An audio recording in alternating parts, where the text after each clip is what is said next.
ഹിസ്റ്ററിയുടെ capitalism and colonialism എന്ന പേപ്പറിലെ 6th സെമസ്റ്ററിലെ പേപ്പറിലെ ക്വസ്റ്റ്യൻ പേപ്പർ 2021 സോൾവ് ചെയ്യുകയായിരുന്നു. ഇങ്ങനെയാണ്, what are the limits to decolonisation? ഡീകോളനൈസേഷന്റെ പരിമിതികൾ എന്തൊക്കെയാണ്? അതായത് കോളനികളെ അടക്കി ഭരിക്കുന്ന രാജ്യങ്ങൾ, നമ്മളെ സംബന്ധിച്ച് ബ്രിട്ടൻ ഒടുവിലെ കോളനികളെ വിട്ടുകൊടുത്തുകൊണ്ട് അവരെ സ്വതന്ത്രമാകാൻ അനുവദിക്കുന്ന പ്രോസസ്സിനെയാണ് ഡീകോളനൈസേഷൻ പ്രോസസ്സ് എന്ന് പറയുന്നത്. പക്ഷെ അതങ്ങനെ എളുപ്പത്തിൽ നടപ്പിലാക്കാനൊന്നും പറ്റില്ല. ഒരു സുപ്രഭാതത്തിൽ ഇത്ര വർഷവും 200 വർഷത്തിനടുത്ത് ഇന്ത്യയെ ഭരിച്ചുകൊണ്ടിരുന്ന ബ്രിട്ടൻ പെട്ടെന്ന് ഇന്ത്യയെ ഇട്ടേച്ച് പോകാനായിട്ട് സാധിക്കുന്നതല്ല. അതിന് ചില പരിമിതികളുണ്ട്. അതിന് കാരണങ്ങൾ എന്തൊക്കെയാണ്? Britain colonised many countries and here are some limits to Britain's decolonisation. Economic dependence. India സാമ്പത്തികമായിട്ട് ഒരു ആശ്രിതമായിട്ടുള്ള അവസ്ഥയിലായിരുന്നു. Many newly independent countries remained economically dependent on their former colonisers. അവരെ പണ്ട് കോളനിയാക്കി അടക്കി ഭരിച്ചുകൊണ്ടിരുന്ന രാജ്യക്കാരുടെ കീഴിൽ സാമ്പത്തിക പരാശ്രയത്വത്തിന് വിധേയമായിട്ടാണ് കോളനികൾ കഴിഞ്ഞു പോന്നിരുന്നത്. Limiting their ability to make independent decisions. അതുകൊണ്ട് പല സാമ്പത്തിക കാര്യങ്ങളും സ്വതന്ത്ര തീരുമാനമെടുക്കാനുള്ള അവരുടെ കഴിവ് പരിമിതപ്പെട്ടു പോയിരുന്നു. രണ്ടാമതായിട്ട് നിയോ കൊളോണിയലിസമാണ്. നവ കോളനിവൽക്കരണം എന്ന് പറയുന്ന പുതിയ ആശയവും അതിനോടൊപ്പം കടന്നു വരുന്നുണ്ട്. The continuation of colonial style relationships were former colonizers maintained significant economic and political influence over newly independent countries. Continuation of colonial style relationships.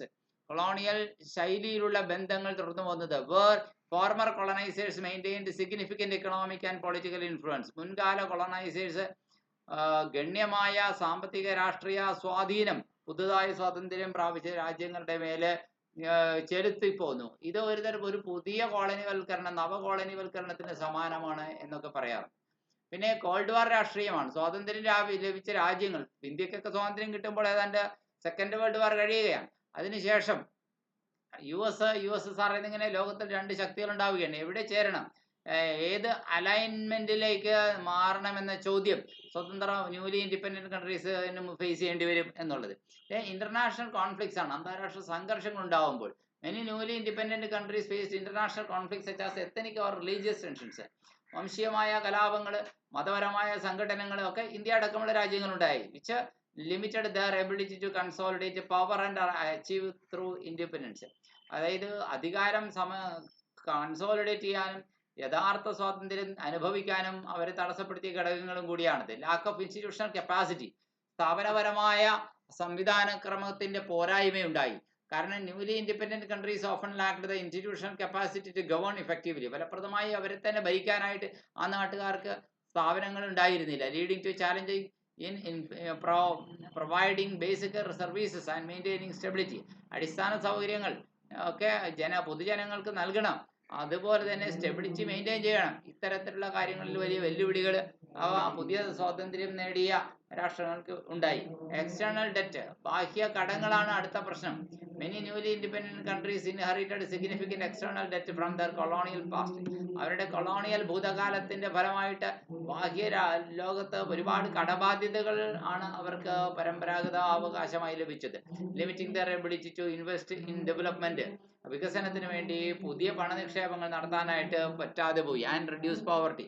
അതിങ്ങനെ ദാരിദ്ര്യം കുറച്ചു കൊണ്ടുവരാൻ അവർക്ക് കഴിയാതെ പോയി. അവസാനമായിട്ട് കൾച്ചറൽ ലെഗസീസ് ആണ്.